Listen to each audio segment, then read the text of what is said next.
અને એ સત્તા કેવલ વ્રજ પૂરતી પણ નહીં, વિશ્વમાં ને તો મુશ્કેલી થાય.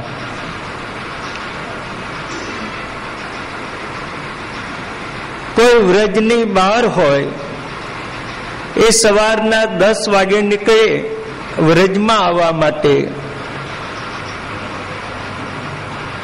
2 કલાકનો એનો રસ્તો હોય, અને વ્રજમાં આવે ત્યારે રાત્રિ હોય, નવાઈ ન લાગે? હમણાં તો નીકળ્યો છે ને આ 2 કલાકમાં પહોંચ્યો ને અહીં ગાડી રાત્રિ ક્યાંથી, ચંદ્રોદય ક્યાંથી? તો સમસ્ત વિશ્વમાં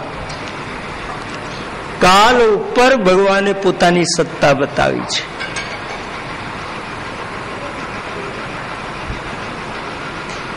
જે કઈ પરિવર્તન આવે એ સમયના લીધે આવે છે, પણ સમયની જ ગતિ અટકી જાય એટલે કોઈ પરિવર્તન આવતું નથી. માનો કે આગલે દાડે કોઈને ત્યાં બાળક જન્મ્યો વ્રજમાં, વચમાં 6 મહિનાની રાત ગઈ, તો બીજે દિવસે બાળક 6 મહિનાનો જોવાય, લોકો નવાઈ ના લાગે? હજુ કાલે જન્મ્યો ને આજે 6 મહિનાનો થઈ ગયો. રાસલીલાને સમજવી એ તો ભગવાનની, કામ ઉપર તો સત્તા ખરી, પણ એથી વધીને કાલ ઉપર પણ ભગવાનની સત્તા છે.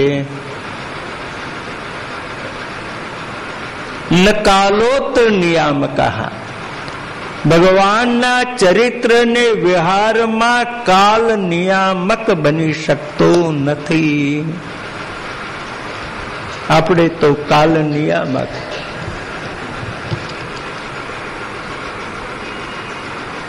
એટલે આમ સાંજના આમ 7 વાગે ને એટલે પછી આપણું ચિત્ત અહીં ના રહે.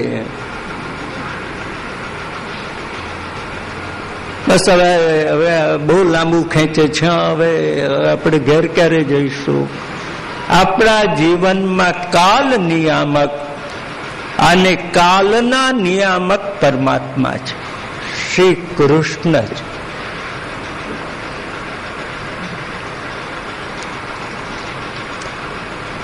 આ નિરૂપણ શ્રી ગોપીજનો કરે છે. કાલાતીત ભગવાન.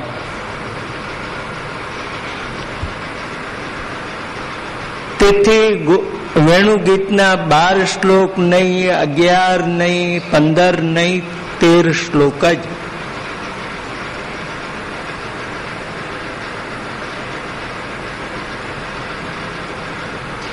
કાલ 12 માસ દ્વારા સૃષ્ટિનું ભક્ષણ કરે છે. આપણે કહીએ આમ ખબર ના પડી, હા 12 મહિના ક્યાં પૂરા થઈ ગયા, આ વર્ષ તો આમ જતું રહ્યું.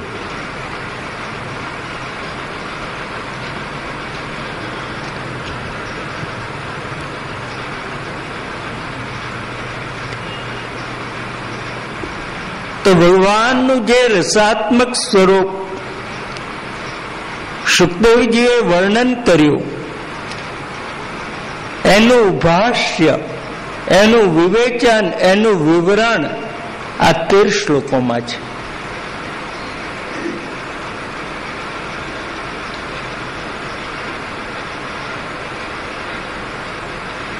એક તો ભગવાનના મુખકમલના દર્શન, એનાથી ધન્યતા માનવી. ભગવાનના વિચિત્ર વેશ, આંબાના પાના ખોસે ને આંબાની મોર પણ હોય, મોરના પીછા પણ હોય.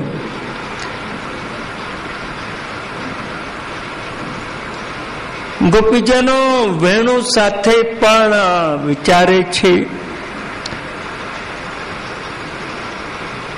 આ વાંસમાંથી બની પુરુષ જાતિની,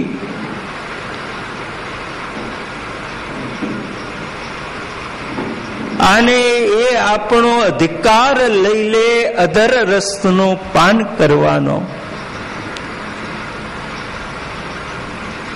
તો એણે જે પુણ્ય કર્યા એવા આપણે નથી કર્યા, અથવા ભગવાન એના ઉપર કૃપા કરે છે એવી આપણા ઉપર કરતો નથી.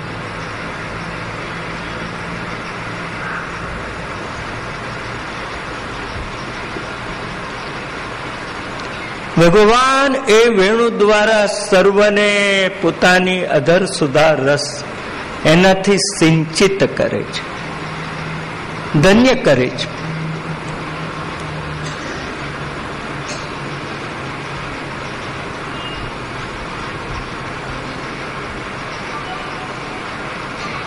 જ્યારે ભગવાન એ વેણુનાદ કરે ત્યારે મયુર પણ ઉન્મત્ત થઈ નાચે.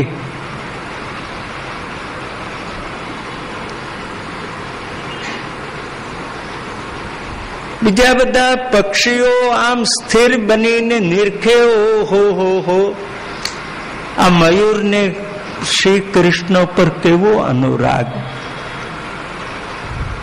આપણે જરા પણ જો અવાજ કરીશું તો આ મયુરના નૃત્યમાં વિક્ષેપ થશે.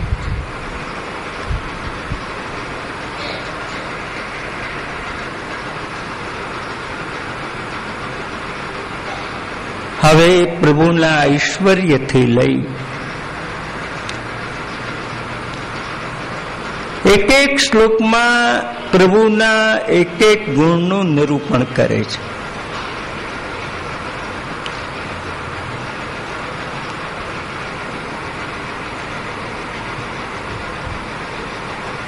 છ ગુણ જેનામાં સદા રહ્યા અને સંપૂર્ણ રહ્યા એનું નામ ભગવાન.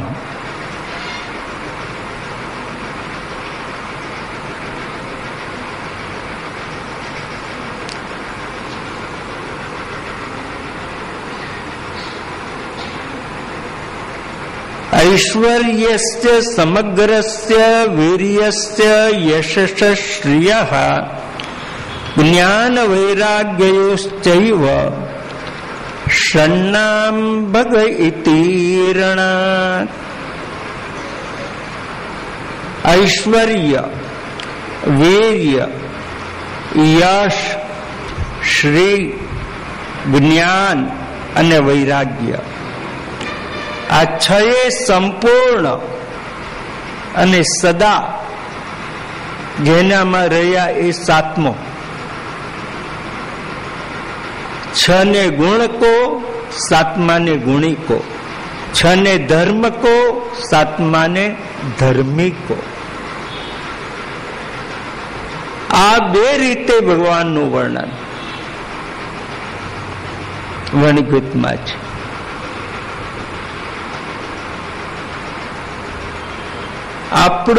આપણી પાસે ઐશ્વર્ય હોય પણ આપણા ઓળખીતા પૂરતો, અમુક સમય પૂરતો. અને ભગવાનનું ઐશ્વર્ય અનંત અનંત સમય સુધી. આપણો યશ આપણા પરિચિત પૂરતો.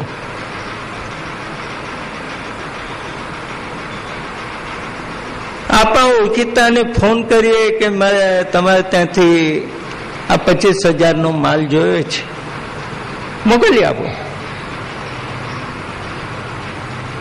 પેલો બિલ પણ ના મોકલે, ઉઘરાણી પણ ના મોકલે. આપણો યશ આપણા ઓળખીતા પૂરતો. હા, પણ આપણા જ ગામમાં સિંગ ચણાની લારી વાળો એની પાસે 2 રૂપિયાની સિંગ લઈએ અને પછી કહીએ 2 રૂપિયા કાલે તને મોકલી આપીશ, તો ઉધાર આપે ખરો?